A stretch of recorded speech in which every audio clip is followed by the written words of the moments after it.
Agora, vamos passar por uma partezinha que acaba sendo bem interessante para a gente, que é como que a gente manipula esse bocado de coisas que a gente aprendeu. Estruturas condicionais, estruturas de repetição, a gente tem como melhorar o nosso trabalho com elas, além de ficar fazendo esses vários códigos aqui, que acabam tomando uma quantidade de linhas, tem como eu reduzir isso, otimizar ainda mais meu código?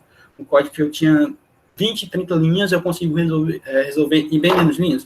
Tem outras formas que vocês podem aplicar. Um truquezinho legal que se chama compreensão de listas, que é onde você meio que comprime todas as estruturas ali e fica mais fácil tanto de você interpretar o seu código quanto de você gerar as listas que você precisa. Isso se aplica mais aos conjuntos de listas que você quer gerar ali durante o seu processo.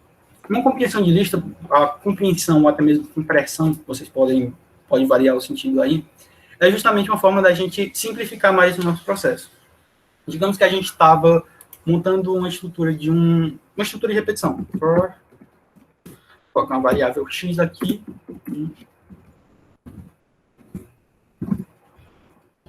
E eu queria um laço de, sei lá, 9 repetições. Justamente porque eu tinha uma lista vazia, vou pegar aqui minha lista que está vazia, e vou tentar adicionar nela alguns elementos. Então, como a gente já viu, lista.append. E aqui eu tenho que adicionar qual o meu objeto, o que é que eu vou estar adicionando. Digamos que eu vou pegar... Pronto, eu tenho minha variável de contagem aqui que vai ir de 0 até o 9. No caso, vai ler até o 8, depois parar. Então, eu quero pegar essa variável e quero adicionar o valor dela multiplicado por 2 na minha lista. Então, vamos registrar aqui. Eu vou querer x vezes 2. O que vai acontecer aqui? Quando eu printar aqui na tela... Opa, foi errado. É lista. Quando eu printei na tela, olha o que ele fez. Ele pegou o valor inicial, no caso, x assumiu o valor 0, processou, multiplicou por 2 e joguei na minha lista. Eu adicionei na minha lista que estava vazia. Depois ele entra no laço novamente, o x assume o valor 1, é processado, vou adicionar na minha lista 2 vezes o valor de x. 2 vezes 1, 2 e assim vai. Vou aumentando para 2, 2 vezes 2, 4, adiciono na lista. 3, assim sucessivamente, até eu chegar no meu valor 8, que é a posição 9, e eu fazer o processamento, depois encerrar o laço. Ao invés de eu utilizar a criação dessa lista aqui, depois dessa estrutura de repetição, que em alguns casos pode até sair maior, no caso eu tiver que criar esse for, e depois declarar a minha lista. O que é que eu posso fazer? Eu posso simplesmente pegar essa lista e criar ela em uma única linha. O que a gente pode fazer aqui? Depois vocês vão ver outros casos que saem bem melhor. Aqui é um códigozinho pequeno, então não teria problema. Mas quando a gente tem códigos maiores, tipo uma estrutura de for bem maior, então while e outros, fica mais extenso. Então, para a gente comprimir, basta a gente utilizar a parte de compreensão de lista. O que é que eu vou fazer aqui? Eu vou meio que abrir um espaço para a lista e vou colocar justamente o que eu quero fazer. Vou dizer que eu quero x vezes 2. Vou colocar a estrutura que eu vou utilizar, que é do for. Se eu fosse utilizar do while, teria outras possibilidades. Vou dizer qual a variável que eu estou utilizando para a contagem, que é a minha variável x. Vou adicionar minha sequência de comandos justamente para chegar a range. E range, eu estava trabalhando com o valor 9, então foi. Olha o que ele faz. Ele faz o mesmo processo que a gente tinha trabalhado aqui quando eu colocava lista. Essa daqui é bem trivial nesse caso aqui, porque passei de 3 para 1, mas é uma economia. A gente vai ver outros casos que sairiam bem maiores. Por exemplo, vamos tentar bolar aqui um exemplo para realmente demonstrar o que a gente pode aplicar. Eu consigo declarar um número, uma variável, qualquer que eu vou trabalhar, colocar uma variável m, vou colocar uma estrutura de repetição. Geralmente a gente utiliza o for porque ele é mais simples de trabalhar, porque a gente já quer trabalhar com uma quantidade específica de vezes, mas nada impede de trabalhar com while. Vou repetir a minha variável, que vai estar se dividindo como contagem. Se o mesmo processozinho. E a partir de agora eu vou delimitar a quantidade de repetições que eu quero. Digamos que eu quero 10 repetições. Agora, eu vou pegar e tentar atribuir com uma estrutura condicional. Justamente colocar um if e um else dentro do meu for, dentro da minha estrutura de repetição. Nesse início, eu vou colocar só um if mesmo para demonstrar. If, eu vou pegar minha variável que eu estou trabalhando, minha variável de contagem, e eu quero que eu só vou aceitar os elementos que forem iguais ao resto da divisão por 3. Então, essa é a minha condição. Essa é a minha condição aqui. No caso, eu vou pegar o meu n, que é a minha variável de contagem, que também é a variável que eu estou trabalhando. Eu vou assumir o valor 0, 1 até o 9, no caso, porque o valor é 10. E eu vou pegar e só vou aceitar os valores dele que o resto da divisão for igual a 0. Vamos lá, vamos ver o que acontece. Primeiro, tem que lembrar, muito importante, a questão da formação de lista. O formato que uma lista tem para ela poder ser gerada. Então, vamos ver se vai funcionar. Pronto, funcionou. O que foi que ele fez aqui? Ele pegou o meu N, como eu joguei em um laço de repetição, era a mesma coisa de eu ter colocado aqui. Vamos refazer. Não vou refazer ele aqui. Vou jogar aqui embaixo. Seria a mesma coisa eu pegar e colocar for. No caso, não seria uma estrutura de um for dentro de um if, mas sim o contrário. If, se o meu N, ele for... Opa, se o meu if, ele tiver essa formação aqui, então, eu vou ter um laço onde eu vou pegar a minha estrutura de repetição. For n friend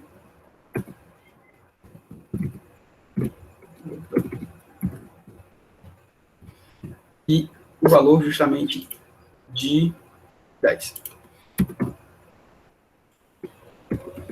E aqui eu vou pintar na tela print o valor de n.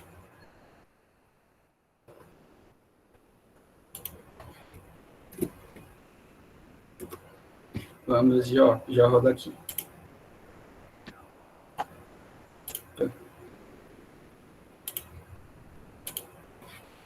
N igual a 10. Deu bug aqui.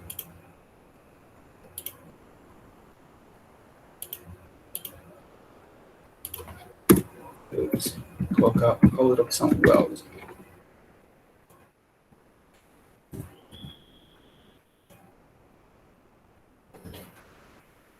Pronto. O que foi que deu de erro? Na verdade, aqui eu tenho que colocar uma lista com os valores justamente 0, 1, 2, 3, 4, 5, 6, 7, 8, 9. Ele vai ler. Não. Ops. Na verdade, isso aqui fica dentro da minha estrutura de repetição, porque ele vai ter que ler na minha lista, ou seja, é bem mais complicadinho.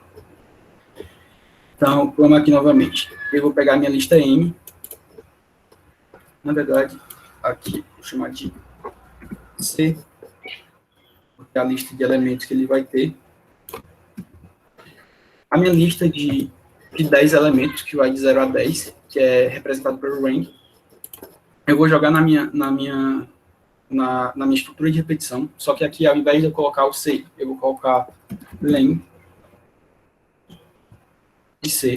Essa funçãozinha len, ela dá o tamanho do objeto, ou seja, vai colocar o valor 10, que são a quantidade de variáveis que eu vou trabalhando aqui. Na verdade, aqui não tem esse 10. Quando eu rodo isso daqui, vamos ver se vai dar certo. Ele vai pegar o n, a minha variável de contagem, vai atualizar com os valores que eu vou pegar da minha lista e eu vou jogando aqui. Se o meu n, o resto da divisão de n por 3 for igual a 0, então eu printo na tela esse valor de n. Se não deve acontecer nada.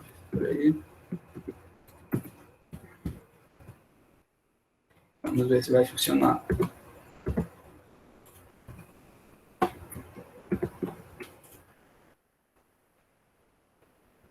Ups, não tem 2 pontos aqui.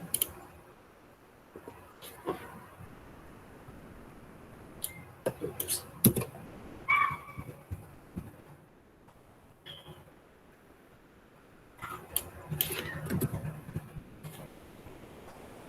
Agora foi. O que foi que aconteceu aqui? Ali a gente não tinha dado certo porque tinha colocado o else e como estava vazio, então ele não aceitava deixar somente o else vazio. Se eu não tenho nada para dar como retorno, então eu não coloco o else, eu deixo aberto assim. O que foi que aconteceu aqui? Eu obtive o mesmo resultado justamente porque eu delimitei uma lista com os valores de 0 a 9, que é o que o rank faz. Ele cria essa lista que vai do início, 0, até o elemento anterior a esse número que ele deu aqui, que é o número final. Então, eu criei minha lista, que ele vai ler, o range vai ler essa lista completa, e eu tive que criar uma função de repetição justamente para ler cada um desses elementos. Então, o meu n, ele iria assumir o valor de cada um desses elementos aqui da minha lista C. Então, ele pegava o valor, fazia a leitura, depois fazia a comparação. Ele vinha para o meu if, via quando o n era o resto da divisão de n por 3 era igual a 0 e printava. 0, o resto de 0 por 3, eu tenho que o resto da minha divisão vai ser 0, porque divisão de 0 por 3, a gente já sabe o resultado. 3 por 3, a gente tem que dar o resultado igual a 0, justamente porque a divisão de 3 por 3 é 1, sobra nada. Da mesma forma, 2 sobra 0, 9 sobra 0. Na verdade, não sobra, né? E a gente tem o print do valor. Olha, a gente consegue reduzir, ao invés de 4 linhas, a gente consegue vir para essa. A mesma coisa vocês conseguem fazer com estruturas ainda maiores. Se ao invés de eu utilizar dessa forma aqui, no caso com um if, eu quisesse utilizar mais ifs. Eu vou dizer que eu quero ele com o valor igual a 0. Vamos alterar aqui a quantidade de vezes que a gente vai rodar. Vou jogar para um 100. Aqui, ao invés de ter somente uma condição, eu vou colocar outro if. Vou utilizar a minha mesma variável que eu estava trabalhando. E agora eu vou colocar outra condição. Vamos tentar achar aqui números primos. Acho que são os números primos. Número primo... Não. Vamos trabalhar com outra forma aqui, senão o número primo vai ficar mais complicadinho. Mas vou dividir, quero que o meu resto da divisão também seja divisível, o resto da divisão por 7 também seja igual a 0.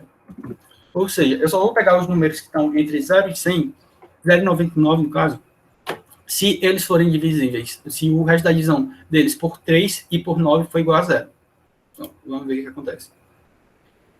0, por padrão, 21 é divisível por 3 e é divisível por 9, ou seja, o resto da divisão 0. 42 também é divisível por 3 e também é divisível por 7, resto 0. Da mesma forma, 63 e o 84. Então, eu consigo ir adicionando diversas outras restrições aqui que vão facilitar meu processo. Então, vocês podem brincar à vontade com esse tipo de estrutura. Também consigo fazer meio que uma forma inversa? Consigo. Justamente, tipo, eu mostrei aqui para vocês que nessa parte eu utilizei uma estrutura for dentro de um if dentro de um for. Consigo fazer o inverso somente modificando a posição e também modificando as instruções que eu estou dando. Então, aqui é basicamente seguir o que a linguagem está dando de informação para a gente. Vamos criar agora uma restrição, uma restriçãozinha com os valores. Com o valor igual a todos. Eu vou declarar aqui uma string, no caso, a string do valor 1, no caso, é só uma palavra que é ela, palavra formada de número, no caso. Vou pegar aqui o meu if, vou montar uma condicional, e se eu tiver que a minha variável, vou continuar chamando de variável n, se a minha variável n, o resto da divisão dela, a gente pode continuar trabalhando com o resto da divisão. Se eu quiser modificar qual tipo de operação que estou fazendo, basta eu trocar ali. Se o meu resto da divisão por 5 for igual a 0, então, no caso, vamos interpretar aqui. Quando eu coloco essa restrição aqui, e logo em seguida eu coloco o if, eu estou dando a descrição dele. No caso, se eu tenho essa string com o número 1, então, consequentemente, eu vou precisar ter essa condição aqui. O meu número, minha variável que eu vou estar recebendo, vai ter que o resto da divisão dela ser igual a 0. Agora, se eu atribuir outra condicional, se eu atribuir um else justamente para ter uma variável de escape, que é quando a gente tem aquela estrutura do if, do else completinha.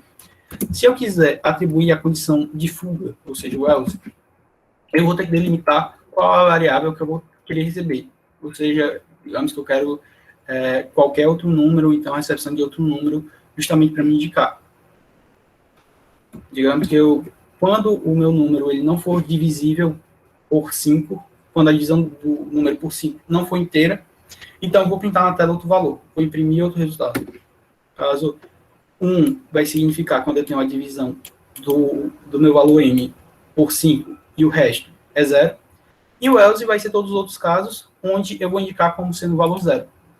E agora é que vem a parte da indicação desses números. A partir de agora, eu jogo justamente a sequência de números que eu quero identificar, se são divisíveis por 5 ou não. Eu tanto posso colocar outra lista, aí eu posso declarar uma lista por fora e depois jogar aqui dentro, colocar só a variável, quanto também posso utilizar a mesma estrutura de repetição que eu tenho para criar os números e já rodar e já processar. Que é justamente utilizando as variáveis que a gente já tinha. Estou utilizando a variável n, vou utilizar minha construção de uma estrutura de repetição, que é o for, minha variável n, complementozinho, range, e agora eu vou identificar a quantidade de vezes que eu quero que repita. Vou colocar aqui 10. O que é que vai acontecer? Olha o que ele fez. Ele imprimiu na minha tela justamente os valores 1, depois 0, 0, 0, 0, 1, 0, 0, e assim vai. Por que isso aconteceu? Quando eu tive a divisão do valor inicial, que aqui, como eu omiti, é 0, então 0 dividido por 5 dá 0, resto da divisão 0 entrou no meu caso. Tá ok? Então, eu identifiquei que estava ok. Identifiquei com o valor 1. 1, quando ele é divisível, quando ele é dividido por 5, ele na verdade, ele não é divisível, ele não se divide gerando um valor inteiro, ou seja, a primeira parte, só fica o resto da divisão. Então, a divisão fica com 0 e o que resta é 1, ou seja, diferente de 0. Então, ele vai imprimindo 0 em cada um dos elementos. 2 é a mesma coisa, 3 é a mesma coisa, 4 é a mesma coisa. Chegou no 5. 5 dividido por 5 dá 1, o resto é 0. Então, ele identifica ali como 1. E assim vai, fazendo todo esse processamento. Vocês podem substituir, podem modificar a estrutura, justamente para obter resultados diferentes, os resultados que vocês tiverem interesse de verdade.